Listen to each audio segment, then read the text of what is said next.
नमस्कार, मैं आपका दोस्त बीपी सिन्हा। आपको मैं अपने YouTube channel learn and earn में हार्दिक अभिनंदन करता हूं।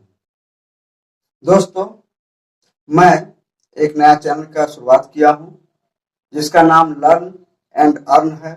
नाम से ही वाकिफ है कि इसमें जो हम स्किल सिखाएंगे, जो ट्रेनिंग आपको देंगे, उससे आप सीख कर अपना जीवकोपार्जन भी कर सकते हैं, दो पैसा इनकम भी कर सकते हैं। आइए, इस कड़ी में मैं आज अपना पहला वीडियो जो डालने जा रहा हूँ वो है अमीन से संबंधित। अब देख रहे हैं जैसा लिखा हुआ है, अमीन किसे कहते हैं और अमीन का समाज में क्या महत्व है, क्या दायित्व है। इसे सीखकर आप अगर पूरा वीडियो को आप देखते हैं, पूरा श्रृंखला को आप देखते हैं, तो आप एक अच्छे अमीन बन सकेंगे और इस पेशा को करते हुए अपना आर्थिक उपार्जन का भी जरिया अपना सकते हैं, कमा सकते हैं। तो इसके लिए आप मेरे चैनल को अभी सब्सक्राइब कर लें ताकि आपको कोई वीडियो मिस ना हो, सब वीडियो को आप अच्छी तरह से देख सकें और इसका पूरा लाभ उठा सकें। इसके लिए मेरे चैनल को अभी सब्सक्राइब करें और इसे लाइक करें, अपने दोस्तों के साथ शेयर भी करें। आइए शुरू करते हैं आज का अपना टॉपिक, अमीन किसे कहते हैं और अमीन का समाज में क्या दायित्व है। ठीक है, आइए। अमीन एक अरबी शब्द है। यह एक अरबी शब्द से लिया गया है। इसका अर्थ होता है ईमानदार। आप जानते हैं कि एक अमीन को ईमानदार होना बहुत जरूरी है। तो क्या एक ईमानदार व्यक्ति को हम अमीन कहेंगे? नहीं, बिल्कुल नहीं, क्योंकि ईमानदार तो सभी होते हैं, लेकिन अमीन में कुछ खास गुण भी होनी चाहिए और उन्हीं गुणों को आज मैं यहाँ वर्णन करने जा रहा हूँ, जो जानना आपके लिए बेहद जरूरी है। क्योंकि अमीन का प्रशिक्षण आप लेने चले हैं और अमीन के बारे में आप नहीं जानेंगे तो सच्चा अमीन आप नहीं बन सकते हैं। इसके लिए आपको जानना होगा कि अमीन किसे कहते हैं, अमीन के अंदर क्या क्या गुण होना चाहिए। तो सबसे पहले अमीन उस व्यक्ति को हम कहेंगे, यहाँ देखिए लिखा हुआ है, अमीन उस व्यक्ति को कहते हैं जो सच्चा, कहने का मतलब वो झूठ ना बोलता हो, किसी के साथ धोखेबाजी नहीं करता हो, सच्चा हो, उससे हम अमीन कहते हैं। और अमीन के अंदर ईमानदारी का भी गुण होना चाहिए, ईमानदार होना चाहिए। ऐसा नहीं कि पैसा के लालच से गलत पैमाइश करे।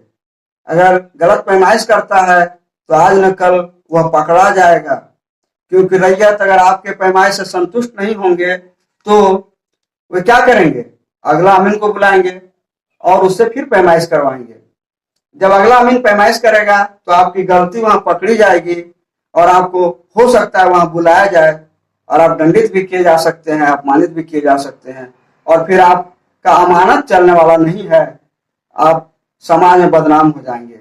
इसलिए आपको ईमानदार भी होना जरूरी है। इसके बाद मेहनती।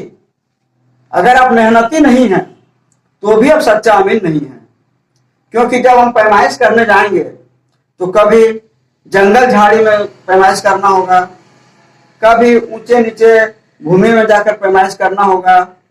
तो हमें मेहनत भी करना होगा। हमें मेहनत से घबराना नहीं है कि वहां जंगल झाड़ी है, कांटा है, वहां हम पैमाइश नहीं कर पाएंगे या बहुत पैमाइश करना पड़ रहा है। मान लीजिए जमीन को नापने के लिए हमें मुस्तकिल बनाना पड़ता है, पॉइंट बनाना पड़ता है और उस पॉइंट को बनाने के लिए चारों तरफ से लाइन चलाकर ठोकर मारकर उसको मुस्तकिल कायम किया जाता है। अगर हम मुस्तकिल कायम सही से नहीं करेंगे, मेहनत नहीं करेंगे तो जमीन सही से पैमाइश नहीं हो पाएगा। इसलिए हमें मेहनती भी होना जरूरी है। तथा आगे आइए, किसी भी पैमाने से, क्या लिखा हुआ है, किसी भी पैमाने से, कहने का मतलब हमारे पास जो पैमाइश का जो पैमाना है, जरीब है, फीट है, डेग है, हर पैमाने से हमको किसी भी भूखंड का किसी भी भूखंड का, चाहे वह भूखंड टेढ़ा मेढ़ा हो, त्रिभुजाकार हो, अंडाकार हो, वृत्ताकार हो, बहुभुज हो, हर तरह के भूखंड का सही सही पैमाइश करना आना चाहिए। तो क्या सही सही पैमाइश कर देने से हम अमीन बन गए? नहीं, उसके आगे और भी गुण होना चाहिए। क्या होना चाहिए? नापने के बाद उसका नक्शा बनाना भी हमको आना चाहिए। उस जमीन का नक्शा बनाकर हम रैयत के सामने प्रस्तुत भी कर सकें, ताकि रैयत उस नक्शा से कहीं भी अपने जमीन को वेरीफाई करवा ले। तथा एक गुण और होना चाहिए, वह है कागजातों की जानकारी। जमीन के जो कागजात होते हैं, उस जमीन के कागजात को पढ़ना, समझना और समझाना, ये हमको आना चाहिए। पहले पुराने कागजात हैं वो कैथी अक्षर में होते थे, कैथी अक्षर की भी हमें जानकारी होनी चाहिए। मैं अपने अगले श्रृंखला में कैथी लिपि का भी जानकारी मैं आप लोगों को दूंगा, इसका भी वीडियो में बना दूंगा, तो उसका भी जानकारी आपको होना चाहिए।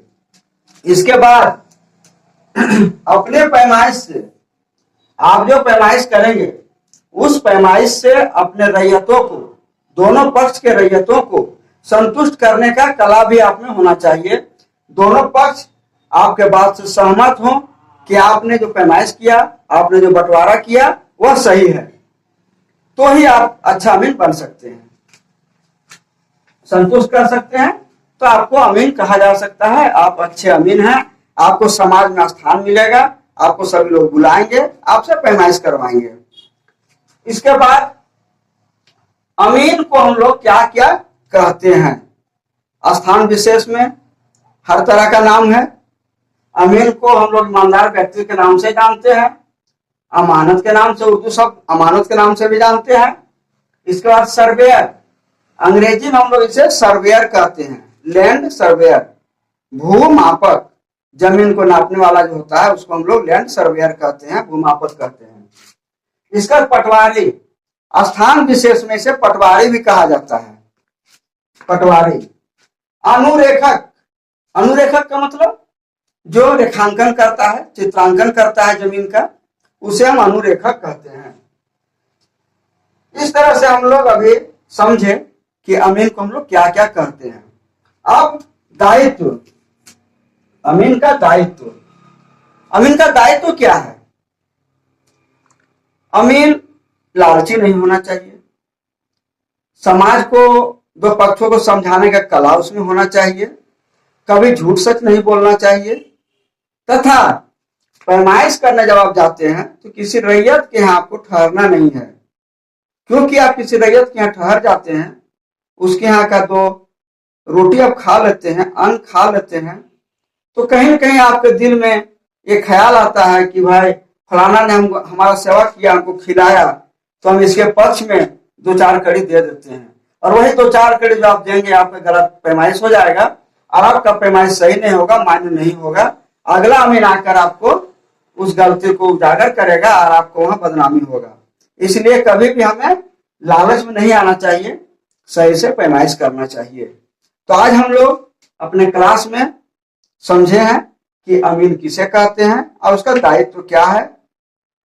अब अगले क्लास में, आज के बाद जो अगला क्लास होगा उसमें हम लोग इसके जो औजार होता है, अमीन को किस किस चीजों की आवश्यकता है, जैसे जरीब की आवश्यकता है, गुनिया की आवश्यकता है, प्रकाल की आवश्यकता है, डायगोनल स्केल की आवश्यकता है, ये सब बातों पर हम लोग चर्चा करेंगे। आशा है आज के इस वीडियो से आप अच्छी तरह से समझ चुके होंगे कि अमीन किसे कहते हैं। इसी वादा के साथ कि अगले क्लास में फिर हम लोग मिलेंगे, तब तक आप लोग मेरे चैनल को सब्सक्राइब कर लें, और इस वीडियो को अगर अच्छा लगा होगा तो अपने दोस्तों के बीच शेयर करें, ताकि अधिक से अधिक लोग इसका फायदा उठा सके। मैं मुफ्त में आपको ये संपूर्ण क्लास दूंगा, जिसमें आप एक अच्छे अमीन बन सकेंगे और किसी भी भूखंड का आप अच्छी तरह से पैमाइश कर सकेंगे। सिर्फ आपको ये वादा करना होगा कि आप मेरे द्वारा बनाए गए हर वीडियो को समय समय पर देखते रहेंगे। इसके लिए आपको मेरा चैनल सब्सक्राइब करना होगा ताकि कोई भी वीडियो मेरा आपसे मिस न हो, हर वीडियो को आप देख सकें। तो आज इतना समय देकर आपने समझा, जाना, इसके लिए बहुत बहुत धन्यवाद। जोहार।